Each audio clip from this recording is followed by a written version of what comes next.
ಅರಗುಪ್ಪಗೆ ನಮ್ಮ ಮಗಳ ಕೊಟ್ಟಿದ್ದೀವಿ.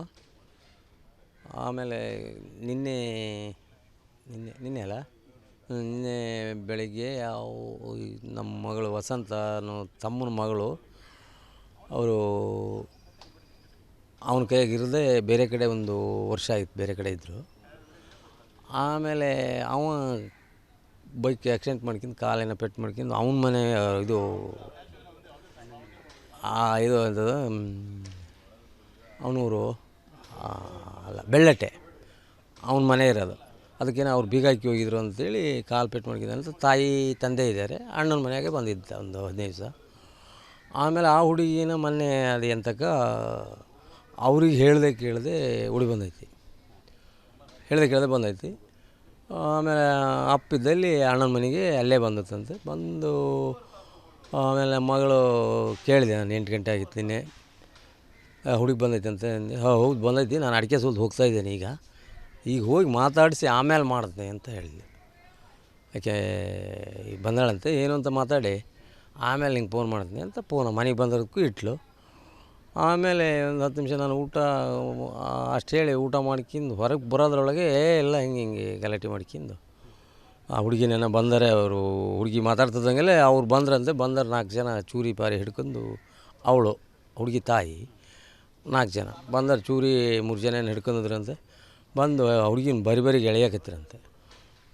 ಹೊಡ್ರಿ ಅಂತ ಇವರು ಇಬ್ಬರು ಅಣ್ಣ ತಮ್ಮ ದೊಡ್ಡಪ್ಪಾಜಿ ಅಪ್ಪ ತಡ್ರಿ ಕುತ್ಕೊಂಡು ಮಾತಾಡ್ರಿ ಅಂತ ಹಿಂಗೆ ಇದು ಮಾಡ್ತಿದ್ದಂಗೆ ಒಳಗೆ ಬಂದು ಅವನಿಗೊಂದು 3 ಕಡೆ ಇವನಿಗೆ ಒಂದು ಕಡೆ, ಒಂದೇ ಕಡೆ 2 ಕಡೆ ಆಗೈತೆ. ಕೈಗೆ ಒಂಚೂರು ಏದಿಗೆ ಹೊಡೆದೈತಿ. ಇವು ಅಲ್ಲೇ ಇದಾಗೇನೆ ಅವ್ನು ಗಾಯ ಆಗಿ ಸಿಮಗ ಅವ್ನು ಮತ್ತೊಬ್ಬ ಬಿಡ್ಸೋಕೆ ಬಂದು ಆ ಊರಿನ ಮನೆ ಅವ್ರ ಪಕ್ಕದವ ಅವನಿಗೂ ಒಂದು ಕಡೆ ಗಾಯ ಆಗೈತಂತೆ.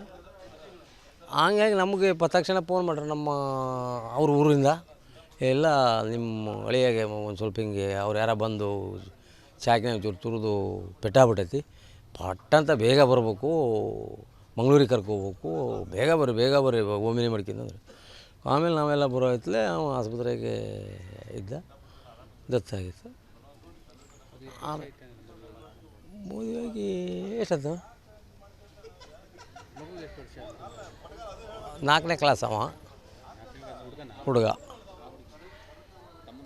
ತಮ್ಮನ ಮಗಳಿಗ ಅದು ಗೊತ್ತಿಲ್ಲ ನಮಗೆ.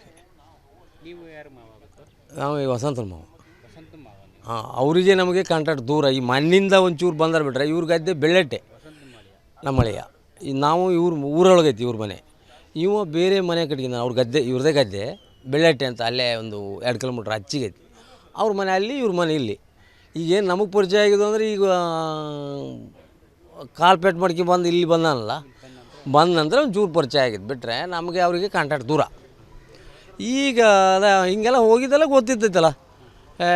ಬಿಟ್ಟೇನು ಬೆಂಗಳೂರಾಗಿದ್ದ ಬಂದು ಪಾಪ ಹಿಂಗೆ ಇದ್ದಾನೆ, ಅವಳು ಅಲ್ಲೆಲ್ಲ ಹೋಗಿ ಹೇಳಂತೆ, ಇಲ್ಲೇ ಇದ್ದಾರೆ ಮಕ್ಕಳನ್ನ ಕರ್ಕೊಬಿಟ್ಟಾಳ ಅಂತ ಹೇಳಿದರು. ಹಿಂಗಾಗಿ ಅದೇ ಯಾರ್ದೋ ಜಗಳ ಯಾರನ್ನ ಹೊತ್ಕೋದಂಗೆ ಆಯ್ತು. ನಮ್ಮ ಅವರು ಅಪ್ಪ ಮಕ್ಕಳು ಮಾಡ್ಕಿನ ಇದ್ರಾಗಿ ಇವನ್ನ ಪರದೇಶಿನ ಕೊಲೆ ಕೊಟ್ಟಂಗೆ ಆಯ್ತು. ನಮ್ಗೆ ಒಳ್ಳೆ ಇದರಿಂದ 4 ಜನನೂ ಒಳ್ಳೆ ಹಿಡಿದು ಒಳ್ಳೆ ರೀತಿಯಿಂದ ನಮಗೊಂದು ಶಿಕ್ಷೆ ಕೊಟ್ಟು ಒಂದು ಭದ್ರತೆ, ನಮ್ಮ 2 ಸಣ್ಣ ಮಕ್ಕಳಿದ್ದಾವೆ ಅವರಿಗೊಂದು ಇದಾಗಂಗೆ ಒಂದು ಭದ್ರತೆ ಮಾಡ್ರಿ ಅಂತ ಹೇಳ್ತೀನಿ. ಈಗ ಏನು ಮೃತರಾದರು, ಕೊಲೆ ಮಾಡಿದರು, ಅವರು ಕೊಲೆಗೆ ಒಳಗಾದರು. ಅವರು ವಸಂತ್ ನಾಯ್ಕ್ ಅಂತ, ಅವರು ಅರಗುಪ್ಪದವರು. ಅವರು ಮೂಲತಃ ಭಾಳ ಸೌಮ್ಯ ಸ್ವಭಾವದವರು. ಅವರು ಒಂದು ಗಾಡಿ ಇಟ್ಕೊಂಡು, ಒಂದು ಗ್ಯಾರೇಜ್ ಇಟ್ಕೊಂಡು, ಗಂಡ ಮತ್ತು ಹೆಂಡತಿ 2 ಸಣ್ಣ ಮಕ್ಕಳಿದ್ದಾವೆ. ಭಾಳ ಒಳ್ಳೆ ರೀತಿ ಜೀವನ ಮಾಡ್ತಾಯಿದ್ರು.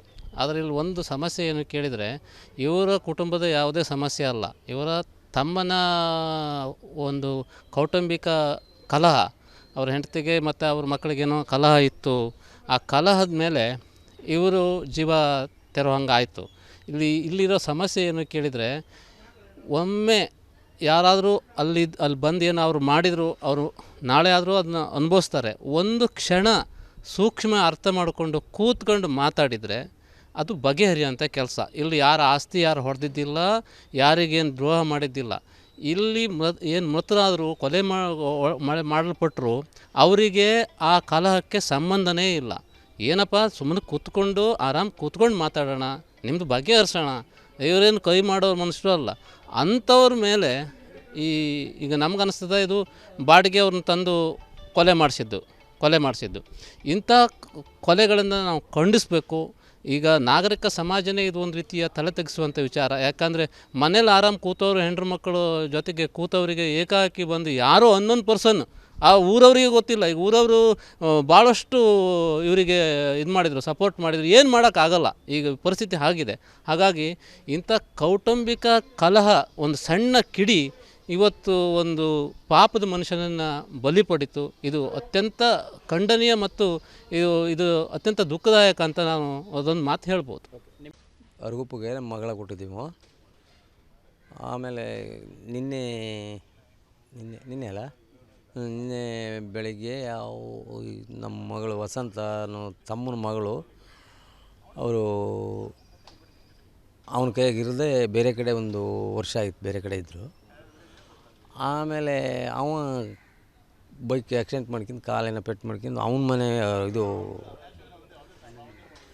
ಇದು ಅಂತದು ಅವನೂರು ಅಲ್ಲ ಬೆಳ್ಳಟ್ಟೆ ಅವನ ಮನೆ ಇರೋದು. ಅದಕ್ಕೇನೋ ಅವ್ರು ಬೀಗ ಹಾಕಿ ಹೋಗಿದ್ರು ಅಂತೇಳಿ ಕಾಲು ಪೆಟ್ಟು ಮಾಡ್ಕಿದ್ದೆ ಅಂತ ತಾಯಿ ತಂದೆ ಇದ್ದಾರೆ. ಅಣ್ಣನ ಮನೆಯಾಗೆ ಬಂದಿದ್ದ ಒಂದು 15 ದಿವಸ. ಆಮೇಲೆ ಆ ಹುಡುಗಿನ ಮೊನ್ನೆ ಅದು ಎಂತಕ್ಕ ಅವ್ರಿಗೆ ಕೇಳದೆ ಹುಡಿ ಬಂದೈತಿ. ಬಂದೈತಿ. ಆಮೇಲೆ ಅಪ್ಪಿದ್ದಲ್ಲಿ ಅಣ್ಣನ ಮನೆಗೆ ಅಲ್ಲೇ ಬಂದತ್ತಂತೆ. ಬಂದು ಆಮೇಲೆ ಮಗಳು ಕೇಳಿದೆ, ನಾನು 8 ಗಂಟೆ ಆಗಿತ್ತು ನಿನ್ನೆ, ಹುಡುಗಿ ಬಂದೈತೆ ಅಂತ ಅಂದೆ. ಹೌದು ಬಂದೈತಿ, ನಾನು ಅಡಿಕೆ ಸುಲ್ದು ಹೋಗ್ತಾಯಿದ್ದೇನೆ. ಈಗ ಹೋಗಿ ಮಾತಾಡಿಸಿ ಆಮೇಲೆ ಮಾಡ್ತೀನಿ ಅಂತ ಹೇಳಿದೆ. ಯಾಕೆ ಈಗ ಬಂದಾಳಂತೆ, ಏನು ಅಂತ ಮಾತಾಡಿ ಆಮೇಲೆ ನಿಂಗೆ ಫೋನ್ ಮಾಡ್ತೀನಿ ಅಂತ ಮನೆಗೆ ಬಂದೋದಕ್ಕೂ ಇಟ್ಲು.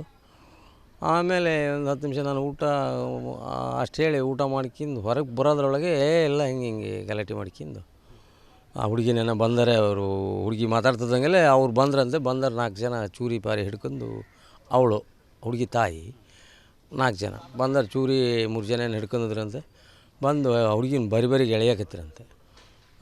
ಹೊಡ್ರಿ ಅಂತ ಇವರು ಇಬ್ಬರು ಅಣ್ಣ ತಮ್ಮ, ದೊಡ್ಡಪ್ಪಾಜಿ ಅಪ್ಪ ತಡ್ರಿ ಕುತ್ಕೊಂಡು ಮಾತಾಡ್ರಿ ಅಂತ ಹಿಂಗೆ ಇದು ಮಾಡ್ತಿದ್ದಂಗೆ ಒಳಗೆ ಬಂದು ಅವನಿಗೊಂದು 3 ಕಡೆ, ಇವನಿಗೆ ಒಂದು ಕಡೆ, ಒಂದೇ ಕಡೆ 2 ಕಡೆ ಆಗೈತೆ. ಕೈಗೆ ಒಂಚೂರು ಏದಿಗೆ ಹೊಡೆದೈತಿ. ಇವು ಅಲ್ಲೇ ಇದಾಗೇನೆ ಅವ್ನು ಗಾಯ ಆಗಿ ಸಿಮಗದ. ಅವ್ನು ಮತ್ತೊಬ್ಬ ಬಿಡ್ಸೋಕೆ ಬಂದು ಆ ಊರಿನ ಮನೆ ಅವ್ರ ಪಕ್ಕದವ, ಅವನಿಗೂ ಒಂದು ಕಡೆ ಗಾಯ ಆಗೈತಂತೆ.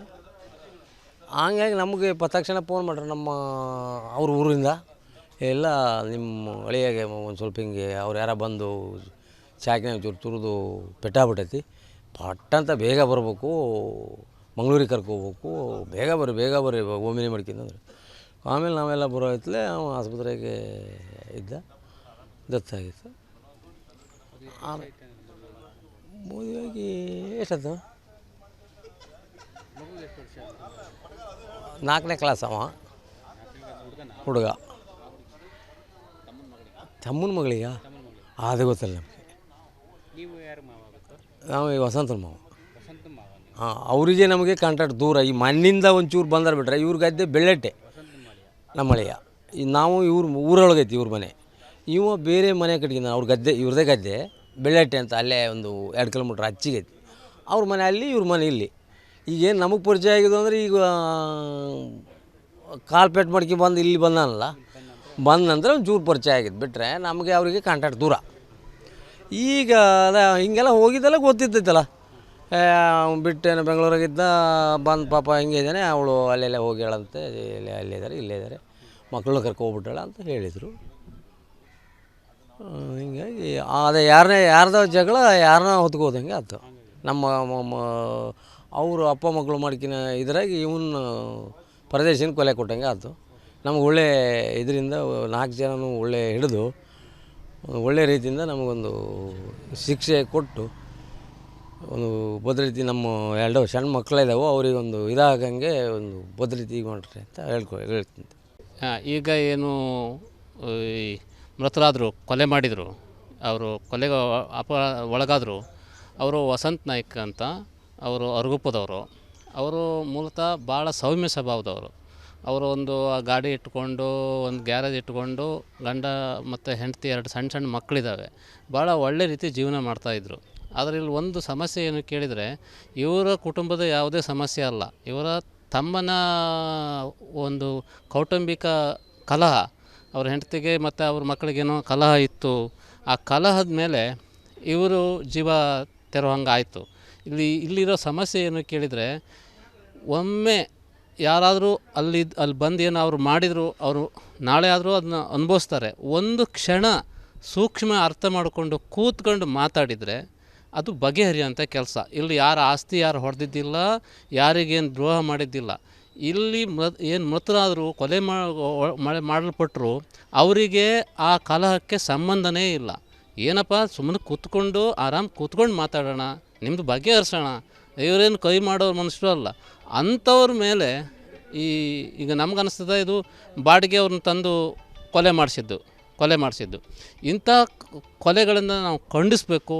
ಈಗ ನಾಗರಿಕ ಸಮಾಜನೇ ಇದು ಒಂದು ರೀತಿಯ ತಲೆ ತೆಗೆಸುವಂಥ ವಿಚಾರ. ಯಾಕಂದರೆ ಮನೇಲಿ ಆರಾಮ್ ಕೂತವರು, ಹೆಂಡ್ರು ಮಕ್ಕಳು ಜೊತೆಗೆ ಕೂತವರಿಗೆ ಏಕಾಏಕಿ ಬಂದು ಯಾರೋ ಅನ್ನೊಂದು ಪರ್ಸನ್, ಆ ಊರವರಿಗೆ ಗೊತ್ತಿಲ್ಲ. ಈಗ ಊರವರು ಭಾಳಷ್ಟು ಇವರಿಗೆ ಇದು ಮಾಡಿದರು, ಸಪೋರ್ಟ್ ಮಾಡಿದರು. ಏನು ಮಾಡೋಕ್ಕಾಗಲ್ಲ, ಈಗ ಪರಿಸ್ಥಿತಿ ಆಗಿದೆ.